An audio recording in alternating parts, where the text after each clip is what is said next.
자, 우리 다시 시작하는 하루, 하나님이 주신 선물로 알고 민수기 14장 11절에서 25절 말씀을 우리 같이 나누면서 기도 제목 같이 나누겠습니다. 따라 하십니다. 나의 기도가 공동체를 살리게 하시고 나의 말이 용기와 소망을 줄 수 있게 하소서. 아멘. 말에는 큰 힘이 있습니다. 말로 사람을 낙심케 할 수 있고 말로 사람에게 소망을 줄 수도 있습니다. 민수기 14장은 사람의 부정적인 말이 공동체를 낙담케 하고 결국은 하나님께 불평과 원망을 한 모습을 보여줍니다. 그래서 결과적으로 불평과 원망의 말은 징계를 받고 믿음과 소망의 말은 축복을 받는다는 것을 잘 보여주고 있습니다. 오늘 여러분들은 어떤 말을 가지고 하루를 살기를 원하십니까? 그 말이 여러분의 하루를 또한 여러분의 인생을 결정하게 될 것입니다. 오늘 본문의 배경을 보면 가나안 땅을 눈앞에 두고 탐지하러 갔던 12명의 정탐꾼의 보고가 나오는데요. 부정적인 보고와 믿음의 보고로 나누어지는 것을 보게 됩니다. 10명의 정탐꾼은 가나안 땅은 좋은 땅이지만은 우리는 그곳에 들어갈 수 없다고 부정적인 말을 합니다. 가나안 족속은 강하고 성은 견고하고 심지어는 거인족인 아낙 자손이 있어서 우리는 그 가나안 땅을 절대 정복할 수 없다고 말합니다. 오히려 우리는 그들에 비하면 메뚜기와 같다 하며 스스로 비하하는 모습을 보여주고 있습니다. 그러나 2명의 정탐꾼인 여호수아와 갈렙은 다른 시각으로 소망의 말을 합니다. 같은 환경, 같은 상황을 보고 같은 문제를 보고도 부정적인 말을 할 수가 있고 믿음의 말을 할 수 있다는 걸 보여주는 거죠. 이 여호수아와 갈렙은 사람과 사람을 비교하지 않고 사람과 하나님을 비교하면서 믿음의 보고를 합니다. 이것이 얼마나 중요한 시각인지 우리에게 가르쳐주죠. 가나안 족속이 아무리 강해도 그들은 사람이고 하나님보다 강할 수 없다라고 그들은 보고하였습니다. 사랑하는 성도 여러분, 우리는 사람과 사람을 비교하지 말고 사람을 바라보지 말고 하나님을 바라보는 신앙을 가져야 할 것입니다. 그리고 사람을 비교하는 부정적인 말을 하지 말고 하나님을 기쁘시게 하는 믿음의 말을 하시기를 주의 이름으로 축원드립니다. 부정적인 말에 귀를 기울이는 사람은 낙심하고 똑같이 부정적인 사람이 되기가 쉽습니다. 그리고 믿음의 말보다 부정적인 말은 너무나 빨리 쉽게 전염이 되는 것이 사실입니다. 그래서 믿음의 말이 귀한 거죠. 이스라엘 백성들의 불행은 믿음의 말에 귀 기울이지 않고 부정적인 말에 귀를 기울였다는 겁니다. 그러자 이스라엘 백성들은 가나안 땅을 눈앞에 두고 들어가지 못한다는 생각에 통곡을 하기 시작합니다. 그 통곡은 원망과 불평의 말로 바뀌죠. 그래서 뭐라고 얘기합니까? 우리가 애굽 땅에서 죽었거나 이 광야에서 죽었으면 좋았을 것을 라고 말하면서 망언을 하기 시작하죠. 이 말은 그냥 불평과 원망의 말이 아니에요. 이 말은 하나님 앞에 죄를 짓는 불신앙의 말입니다. 왜냐하면 하나님께서 지금까지 출애굽하여서 광야 생활 동안 부족함이 없이 인도해 주셨잖아요. 그런데 애굽에서 죽었으면 좋았을 거다라고 말하면 뭐예요? 애굽에서 구원하신 하나님을 모독하는 거 아닙니까? 그렇죠? 광야에서 죽었으면 좋겠다. 가나안 땅에 들어가서 그 가나안 족속과 싸워서 죽느니 차라리 여기서 죽냐 했겠다. 그러면 지금까지 구름 기둥, 불 기둥으로 인도하신 하나님, 만나와 메추라기로 먹이신 그 하나님의 은혜와 사랑을 무시하는 것이 되잖아요. 불신앙이 말이 된다는 거죠. 이렇게 부정적인 생각이 우리 안에 들어오면 원망과 불평의 말을 하게 되고 그 원망과 불평의 말이 거기서 끝나는 게 아니라 하나님이 나에게 지금까지 베풀어 주신 은혜에 대해서 죄를 짓게 되는 불신앙의 모습을 보여줄 수 있다는 거죠. 이게 문제예요. 이게 문제예요. 이렇게 악한 생각과 불신앙의 말이 얼마나 쉽게 확산되는지를 보여주는 것입니다. 그래서 우리는요, 화가 나거나 낙심하는 일이 생겨도 하나님께 죄를 짓는 악한 말을 입으로 내뱉지 않도록 조심해야 합니다. 물론 우리가 불평의 말, 원망이 나올 수 있어요, 순간적으로. 근데 그것이 발전하여 하나님 앞에 불신앙의 죄를 짓지 않도록 조심해야 된다. 그리고 원망하고 불신앙의 말을 하던 이스라엘 백성들은 오히려 믿음과 소망의 말을 하는 여호수아와 갈렙을 돌로 치려고 했습니다. 그러자 하나님께서 영광 중에 즉시 나타나셨어요. 하나님이 심판하시는 거죠. 누가 잘했는지 누가 못했는지. 그리고 악한 말과 행동을 한 이스라엘 백성들에게 진노하셨습니다. 원망과 불신앙의 말은 하나님께서 베풀어 주신 은혜를 잃어버리게 만들어요. 그렇죠? 그래도 현재 누리고 있는 거 가지고 감사하면 하나님께서 더 주실 수가 있는데, 원망과 불평하면 그거 하나님이 주신 거 불필요하다, 부족하다, 형편없다 말하는 거잖아요. 그러면 하나님이 그래? 내가 가져갈게. 이렇게 된다는 거죠. 우리가요, 좀 부족하고 또 뭔가 좀 불편하고 해도 하나님 앞에 기도해서 구할 생각을 해야지, 그것을 불평과 원망으로, 그리고 믿음의 말을 하는 사람들, 또 하나님의 일을 하는 사람들의 힘을 빼면 안 된다라는 것입니다.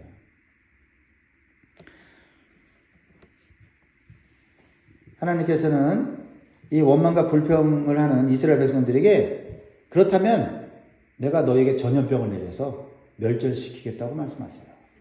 그리고 새로운 나라를 세우겠다. 너희들 말고 다른 백성들 세워서 새로운 나라 세우시겠다는 거예요. 그 하나님이 하실 수 있는 일이에요. 11절 12절 보세요.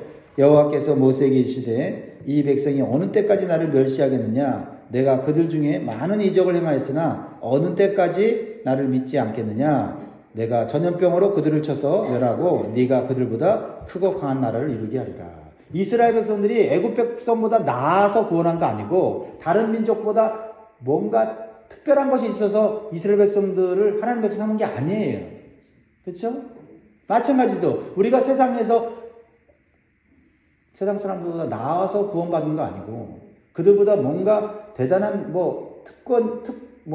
특별한 은사나 능력이 있어서 우리 뽑은 게 아니라 하나님의 주권적인 사랑이에요. 그런데 이렇게 불평하고 원망하면 이것은 하나님의 은혜를 무시하는 거죠.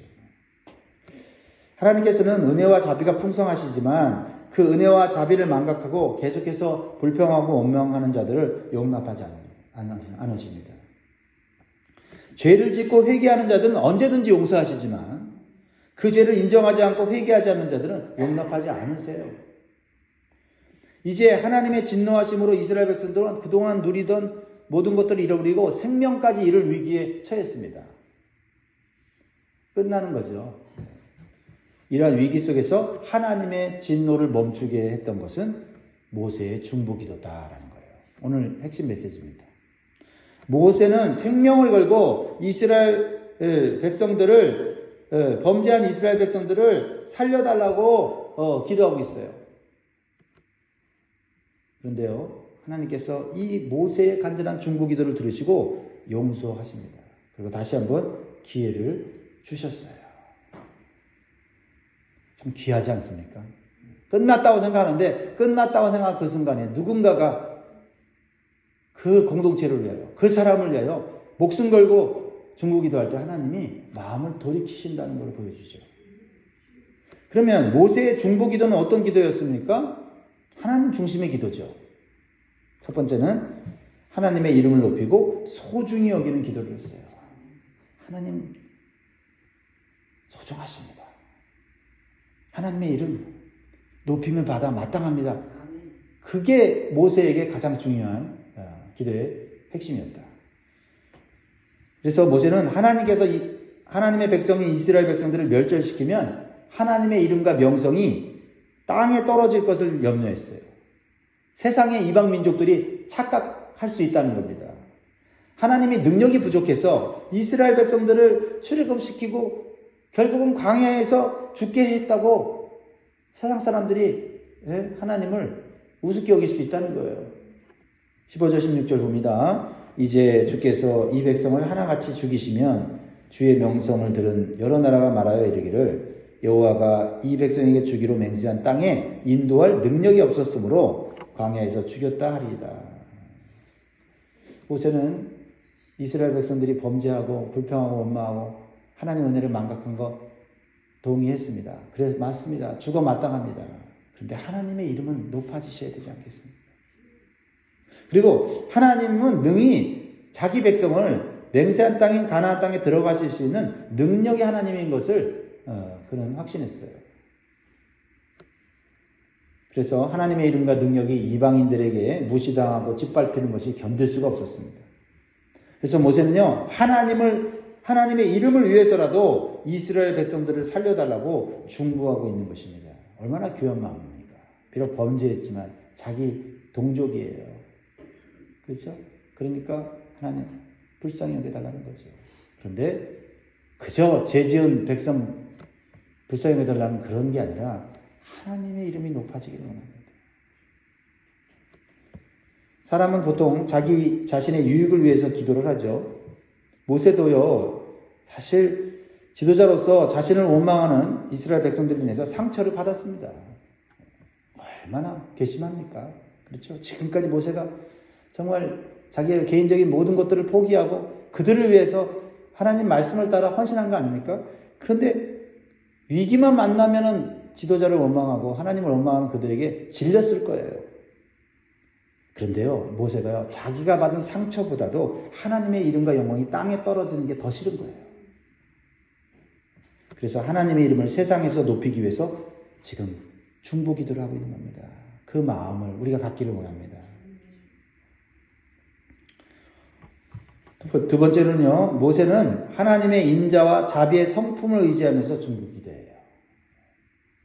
하나님은 공의 하나님이시지만 하나님은 한없는 자비와 은혜를 가지신 분임을 알아요. 그래서 그것을 붙잡고 기도하죠. 19절 같이 읽습니다. 시작. 구하옵나니 주의 인자의 광대하심을 따라 이 백성의 죄악을 사하시되 애굽에서부터 지금까지 이 백성을 사하신 것 같이 사하시옵소서. 하나님, 지금까지 하나님께서 계속 용서해 왔지 않습니까? 하나님은 인자가 풍성하지 않으십니까? 이렇게 하나님의 진노가 임할 때에도 하나님의 인자와 자비를 의지하면서 진심으로 용서를 구하면 하나님께서는 그 기도를 귀하게 받아 주신다는 거예요. 우리는 거기에 우리의 기도를 의지할 수밖에 없어요. 그렇죠? 우리가 기도를 열심히 하고 밤새서 하고 작정해서 한다고 해서 그거 보고 하나님이 우리를 불쌍히 여기시는 게 아니다. 그렇죠? 하나님의 인자하심, 하나님의 자비로우심이 크기 때문에 기도하는 거예요. 그래서 작정 기도도 하는 거고, 그래서 금식 기도도 하는 거지. 작정 기도, 금식 기도가 우리의 의가 돼서는 안 된다 이 말이죠. 그렇죠? 네.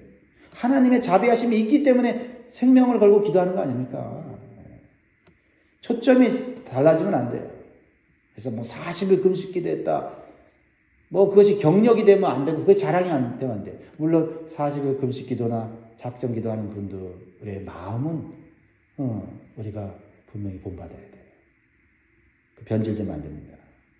그래서 하나님께서 모세의 기도를 들으시고 용서해 주셨어요. 20절 얼마나 감사합니까? 여호와께서 이르시되 내가 네 말대로 사한다. 내가 네 말대로, 네 기도대로 산다는 거죠. 우리의 기도가 하찮은 게 아니라는 거, 하나님 볼 때는. 우리가 드리는 기도, 간절한 기도, 겸손한 기도, 하나님 귀하게 여기신다. 얼마나 감사해요.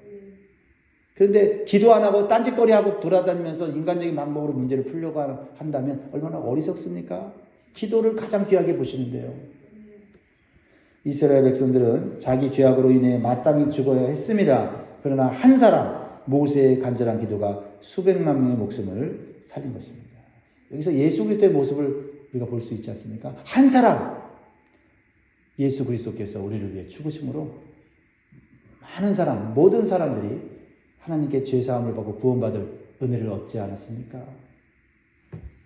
그래서 우리 가정에서 중보기도하는 한 사람이 중요합니다. 우리 교회에서 중보기도하는 한 사람이 중요합니다. 그래서 우리는 위기를 맞이했을 때 부정적이고 불신앙의 말에 동요하지 말고 휩쓸리지 말고 오직 모세처럼 중보기도하는 일에 힘써야 될 점이 있습니다. 우리의 생명을 살리는 것은 사람이 아니라 하나님이시기 때문입니다. 한 사람도 중보기도의 자리에 나올 수 있도록 간절히 기도합시다. 그러나 하나님께서 용서를 선포하셨지만 여전히 그 용서를 우습게 여기고 그 용서를 받아들이지 않고 하나님을 시험하는 자들은요, 용서받을 수 없어요. 비록 모세가 중보기도로 하나님의 용서를 선포하고 살게 됐지만 그럼에도 불구하고 그 용서를 가볍게 여기고 우습게 여기고 그렇게 하나님의 그 용서를 망각하는 자들은 심판받을 수밖에 없다는 것을 기억해야 돼요. 22절 23절 내 영광과 애굽과 광야에서 행한 내 이적을 보고서도 이같이 10번이나 나를 시험하고 내 목소리를 청종하지 아니한 그 사람들은 내가 그들의 조상들에게 맹세한 땅을 결단코 보지 못할 것이요 또 나를 멸시하는 사람은 한 사람도 그것을 보지 못하리라. 하나님의 은혜는 크지만 그 은혜를 계속해서 망각하고 하나님의 용서를 우습게 여기고 또 죄를 짓고 하나님을 시험하는 자들은 하나님이 그렇게 호락호락한 분이 아니라는 것을 느끼게 될 것이다. 경험하게 될 것이다. 그렇지 않습니까?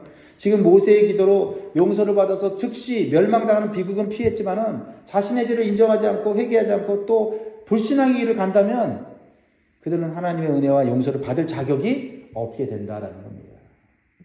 우리는 하나님께서 용서해 주실 때 죄악과 불신앙의 자리에서 돌이켜서 말씀과 믿음의 길로 적극적으로 나가야 될 점이 있습니다. 그래야 하나님의 용서하심을 은혜로 누릴 수 있는 복된 자가 되는 거지요. 그러나 많은 이스라엘 백성들은 용서받은 것을 다행으로 여기기는 했지만은 그들의 마음과 생각이 온전히 바뀌지를 않았어요. 참 사람의 마음이 간사해요. 그렇죠? 위기만 넘어가면 또 옛생활의 모습으로 돌아가요. 불평하고 원망하는 모습으로 또 돌아간다고요. 불평과 원망으로 죄를 졌으면 징계를 받을 위기에 있었으면은 정신을 차려야 되잖아요. 이렇게 사람이 겉만이 아니라 속까지 변화되는 게 쉽지 않습니다. 우리의 겉과 속이 온전히 변화되어야만 하나님 나라에 들어갈 수 있음을 기억하시기 바랍니다. 그러나 불신앙의 세상 속에서도 끝까지 믿음을 지킨 자에게는 하나님의 특별한 은혜가 베풀어진다는 것을 기억하십시오. 우리가 이런 사람이 되기를 원합니다. 원망과 불평의 말을 하는 이스라엘 백성들 앞에서 돌에 맞을 위기에 처하면서도 끝까지 믿음의 말을 하고 담대하게 하나님의 이름을 높인 갈렙은 하나님의 축복을 받습니다. 이 갈렙처럼 우리가 여호수아처럼 우리가 부정적인 사람들 속에서 휩쓸리지 말고 그 사람들의 말이 맞다 맞아. 부정적인 사람의 말이 맞습니다. 그 환경과 상황을 정확히 분석하기 때문에. 그러나 그 사람의 말이 우리를 구원하지 못해요. 문제를 해결하지 못해요. 분위기만 나쁘게 만드는 거예요. 자, 그러나 그 속에서도 돌에 맞아 죽을 위기에 있으면서도 믿음의 말을 하고 하나님을 높인 갈렙에 대해서 하나님이 보셨어요. 우리는 그런 사람 돼야 돼요. 24절 시작. 그러나 내 종 갈렙은 그 마음이 그들과 달라서 나를 온전히 따랐은즉 그가 갔던 땅으로 내가 그를 인도하여 드리리니 그의 자손이 그 땅을 차지하리라. 그렇습니다. 사람들에게 욕을 먹고 비난을 들어도 하나님께만 인정받으면 그 인생과 자손들은 영원토록 복을 받게 된다는 겁니다. 그러므로 우리는 우리 주변에 부정적인 사람들이 아무리 많아도 그들의 말과 행동에 휩쓸려서는 안 됩니다. 우리는 오직 하나님만을 의지하면서 하나님의 말씀만을 진리로 따라가는 믿음이 있기를 바랍니다. 오직 하나님만이 인간의 생사복을 주장하시는 분이십니다. 말씀을 맺겠습니다. 사랑하는 성도 여러분, 오늘도 여러분의 입과 말을 신중하게 다스리시기 바랍니다. 부정적인 말과 불평의 말을 조심하시기 바랍니다. 오직 믿음의 말과 하나님을 기쁘시게 하는 말을 하려고 의도적으로 힘쓰시기 바라요. 그리고 우리가 실수하거나 죄를 지었을 때 자비로우신 하나님께 즉시 회개하고 용서를 구하시기 바라요. 더 나아가 위기 때의 모세처럼 우리 가정과 교회와 나라를 위하여 중보기도함으로 하나님의 은혜와 축복이 우리 공동체 안에 임하도록 힘쓰시기를 주의 이름으로 축원드립니다. 아멘. 기도하겠습니다.